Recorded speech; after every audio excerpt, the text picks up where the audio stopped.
हर हर महादेव। देवों के देव महादेव जी के चरण में प्रणाम करती हूँ, मेरा प्रणाम स्वीकार हो। माता गौरा पार्वती के चरण में प्रणाम करती हूँ, मेरा प्रणाम स्वीकार हो। गणपति ललनवा के चरण में प्रणाम करती हूँ, मेरा प्रणाम स्वीकार हो। गुरु भाई बहना, मैं एक कथा सुनाने जा रही हूँ। इस कथा को पूरा सुनिए और रहस्य जानिए। हर हर महादेव, घर घर महादेव। गुरु भाई बहना, एक राजा घर के घमंडी बहू थी। घमंडी बहू थी और उनका भगवान बहुत धन संपत्ति दिए थे। उनका घर में कोई कमी नहीं था, अन्न धन भरा पड़ा था। उनके पास किसी चीज का कोई दुख नहीं था। लेकिन वो जो घमंडी औरत थी, किसी को दान पुण्य नहीं करती थी। वो घमंडी बहना कोई को दान पुण्य नहीं करती थी, कोई भिखारी को अन्न नहीं देती थी। कितना हो भूखा उनका दरवाजे पे तड़प तड़प के मर जाता था, लेकिन फिर भी उनका एक रोटी नहीं देते थे। गुरु भाई बहना, एक दिन पार्वती और भोलेनाथ दोनों घूम रहे थे और ठंडी ठंडी हवा खा रहे थे और पार्वती का नजर पड़ गया उसी राजमहल पे। कहते हैं पार्वती की, हे महादेव जी, आपको तो हम सदा कहते हैं कि मेरे लिए भी एक मकान बना दीजिए जिसमें हम सुखी जीवन बिता सके, लेकिन आप कभी भी मेरे लिए नहीं बनाते हैं। देखिए तो कितना सुंदर उसका महल है, कितना अच्छा लग रहा है। गुरु भाई बहना, ये बात सुनकर महादेव कहते हैं कि अच्छा पार्वती, आपको ये लगता है तो ठीक है, देखिए हम आपके सामने जांचना लेते हैं। महादेव जी 80 वर्ष के बुढ़वा के रूप धारण कर लिए, पूरा उनका बाल पक गया, हाथ कांपने लगा, हाथ में एक थैला ले लिए और उसके दरवाजा पर जाके और कहने लगे, ए मैया, कोई घरे हैं? जरा हमको, इस बुढ़ापा के शरीर है, हम बहुत दिन से भूखे हैं, मुझे भोजन करा दो बिटिया। मेरा शरीर जो है भूखे काम नहीं कर रहा है, एक कदम भी नहीं निकल रहा है। गुरु भाई बहना, वो जो अंदर से निकली घमंडी राजा की बहू बोले कि ए बाबा, आपको दिखाई नहीं देता है? इस समय काम का समय है, काम का। हम अभी भोजन बना रहे हैं। जाइए बाबा, जाइए, किसी और दिन आ जाइएगा, आपको रोटी हम दे देंगे। जाइए, दूसरा दरवाजा घुर जाइए। महादेव जी वहां से चल दिए। दूसरा दिन फिर महादेव जी गए उसके दरवाजे पे और फिर दरवाजा खटखटाए, वही रूप धारण करिए। फिर वो निकली तो कहती कि बाबा, मेरा घर में बहुत काम है, हम पूरा दिन परेशान रहते हैं, अभी हम अपना बच्चे को खाना खिला रहे हैं, हम आपको अभी भीछा नहीं दे सकते हैं, रोटी नहीं दे सकते हैं, मेरे दरवाजा से चले जाइए। फिर महादेव घूर गए, फिर महादेव जी घूर गए और घूर कर फिर पार्वती के जाके बोले, देखिए उसको तो धन आप दिए हैं बहुत, और सचमुच में उसको धन है, लेकिन देखिए उसको क्या विचार है। बोले कि तो इसमें मेरा क्या कसूर है महादेव जी? बोले ठीक है, फिर जाके देखिए ना। गुरु भाई बहन, महादेव जी तीसरका दिन भी गए और जाके बोले, अरे बिटिया आज तो भोजन करा दो, 3 दिन से भूखा घूम रहे हैं। निकली वो राजा की घमंडी बहू और कहती है, ए बाबा का हमको खाली दरवाजा दिखता है आपको और कहीं नहीं दिखाई देता है? पूरा गांव घूम लिए, आपको रोटी नहीं मिला? रोज रोज मेरे दरवाजे पे आ जाते हैं। मेरा घर में इतना धन संपत्ति है कि हमको रखने उठाने में सारा समय बीत जाता है, आपको समझ में नहीं आता है। महादेव जी बोले, तो बिटिया तू नहीं देगी? हाँ बाबा कल दे देंगे, कल आ जाइएगा। गुरु भाई बहना, फिर चौथा दिन भी महादेव जी गए, चौथा दिन भी चल गए, फिर दरवाजा खटखटाए, फिर उधर से निकली।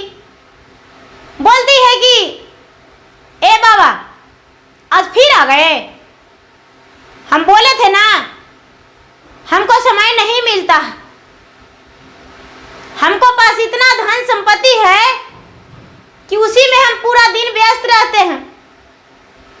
महादेव जी बोले कि बेटी मेरा कहना करेगी? बोले बताइए ना बाबा क्या कहना चाहते हैं? बोले कि देखो बेटी, तुम्हारा धन संपत्ति तो तुम्हारे पास बहुत है, लेकिन तुम्हें वक्त निकालने के लिए हम एक उपाय बताते हैं। बोले कि क्या? बोले कि देखो बेटी, सवेरे उठ के और सबसे पहले झाड़ू बर्तन करने से पहले तू अपना क्रियाकर्म करके और बासी अगना में भोजन कर लेना। अब दरवाजा के बाहर दोनों तरफ उल्टा करके झाड़ू रख देना खड़ा करके, और टूटा हुआ सूप धर देना। और जब भी खाना खाना तो रात्रि में अंधियाला में खाना, दीप मत जलाना घर में। तुम्हारा इतना वक्त मिलेगा, इतना वक्त कि कभी तुम्हें काम मिलवे नहीं करेगा, रहवे नहीं करेगा काम। बोले कि ऐसा उपाय करें बाबा? तो हाँ ऐसा उपाय करो। और जब पति शाम के आपको काम करके आवे तो 50 गारी उसको दे देना। खूब आपस में झगड़ा करना, नहीं होगा तो झड़ुआ से 5 झड़ुआ पीट भी देना। और जो तुम्हारा छोटे छोटे बच्चे हैं उसको भी सांझ के समय में खूब मारना। टोला पड़ोसन के भी 10 गारी बिना कहले दे देना। बोले अच्छा बाबा आज से ही काम करेंगे। महादेव जी वहां से चल दिए। अरे अब ये जो शाम हुआ तो बिना मतलब के 10 गाली दे दी टोला पड़ोसिन के। अब टोला पड़ोसिन कहती है कि अरे इसको हम क्या किए, बिना मतलब के गाली दे रही है मुंह देख देख के। उसका पति आए, पति के बोला कि आए आप दिन भर काम करने जाते हैं, दिन भर हम व्यस्त रहते हैं, घर में रह के घर वाला काम कर लीजिएगा, उसके बाद ही कहीं जाइएगा। उसको पति बोले आज तुम्हें हो क्या गया है? अब गुरु भाई बहना पति के एक झाड़ू लिया, 5 झाड़ू दे दिया।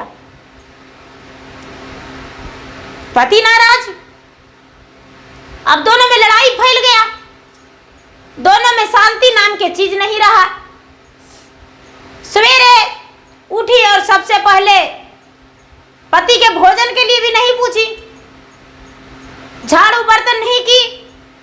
जो रात का बची खोची भोजन था उस भोजन को प्रेम से खा ली और खा के और पति के हड़िया उलट के दिखा दी। पति बेचारा भूखा चला गया ड्यूटी में। सांझ के आया तो भूखा प्यासा तो उसका शरीर तब रहा था।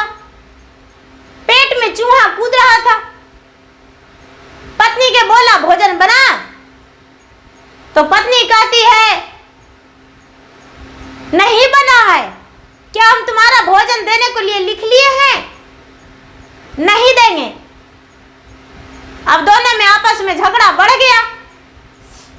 धीरे धीरे करते करते करते करते 6 महीना बीता, तो इसका धन संपत्ति नष्ट हो गया।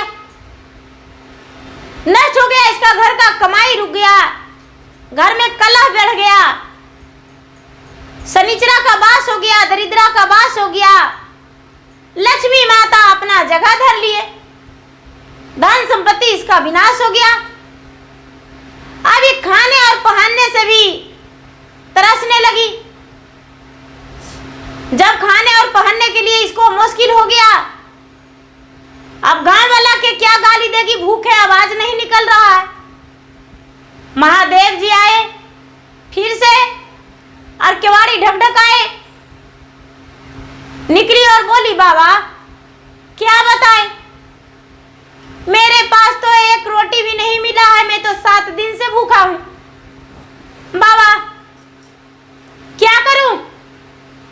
एक बूढ़ा बाबा आए थे, मुझे ऐसा उपाय बताए, हमने ऐसा उपाय किए तो मेरा सब धन नष्ट हो गया। बाबा बाबा कहते हैं कि तेरा हाथ से दान पुण्य कोई अन्न नहीं हुआ था कभी, इसीलिए तुम्हारा सब धन नष्ट हो गया।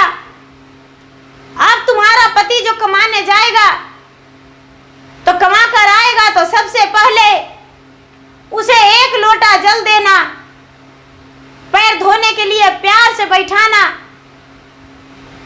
पंखा होक देना, सवेरे जाते समय उसे चरण छू के प्रणाम करना और प्यार से हंस के बोलना। दिन भर वो हंसता भी हंसता कमाएगा और शाम के संझौती घर में दिखाना, जोत जलाना, घी का दिया जलाना, झाड़ू जो है कहीं भी उसका अस्थाई गिरा के रखना, खड़ा नहीं। और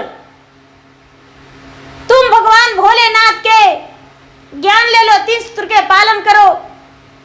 पहला सूत्र दया मांगना, दूसरा सूत्र चर्चा करना, तीसरा सूत्र 108 बार नमः शिवाय नमः शिवाय नमः शिवाय जाप करना।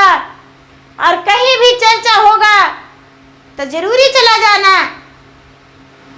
गुरु भाई बहना, वो जो घमंडी थी राजा की बहू, वो क्या की कि भगवान भोलेनाथ के कहना मान ली और उस दिन से भगवान के कहने के अनुसार की। जब उसके पास थोड़ा धन हो गया तो भूखे को अन्न, प्यासे को पानी, नंगे को चिर देने लगी, दुखिया के दुख में साथ होने लगी और अपने पति के साथ बहुत अच्छे से व्यवहार करने लगी और चर्चा में जाने लगी, भजन करने लगी। सारा लोग कहने लगे कि अरे इतना बदलाव इसमें कैसे आ गया, ये तो घमंडी इतना थी कि किसी से सीधे मुंह बात भी नहीं करती थी, आखिर इतना बदलाव कैसे आ गया। ये तो चर्चा में भी जाने लगी, भजन भी करने लगी और सबसे हंस हंस के बात भी करने लगी। कोई ना कोई तो इसको अंदर जरूर राज है। गुरु भाई बहना, उसका राज जानने के लिए बहुत सारी बहनें उसे मीठी मीठी बातें करके पूछने लगे। बोली क्या करे बहन, मेरे अंदर बहुत बड़ा घमंड था, अपना जिंदगी में किसी को लगाते नहीं थे हम, लेकिन जब मेरे साथ कुछ दुख हुआ तो मुझे सब कुछ दिखाई दे दिया कि किस प्रकार लोगों का रहना चाहिए और हम सही से जीवन बिताने लगे और सबके साथ घुल मिल के रहने लगे और घुल मिल के रहना सीख लिए। गुरु भाई बहना, अड़ोस पड़ोस जो थे उसे ताना देते लेकिन फिर भी ये कुछ नहीं बोलती, सबके साथ घुल मिल के रहती और अच्छे से रहती, कभी भी किसी के साथ गलत व्यवहार नहीं करती। तो गुरु भाई बहना, कोई भी इंसान को घमंड नहीं करना चाहिए। घमंड जो है चूर हो जाता है। तो गुरु भाई बहना, मेरा वीडियो अच्छा लगे तो इसे लाइक कीजिए, शेयर कीजिए, सब्सक्राइब कीजिए। और मैं इंस्टाग्राम पे भी हूँ, मैं फेसबुक पे भी हूँ। मेरा फेसबुक पे फॉलो कीजिए, लाइक कीजिए, शेयर कीजिए। धन्यवाद। हर हर महादेव, घर घर महादेव।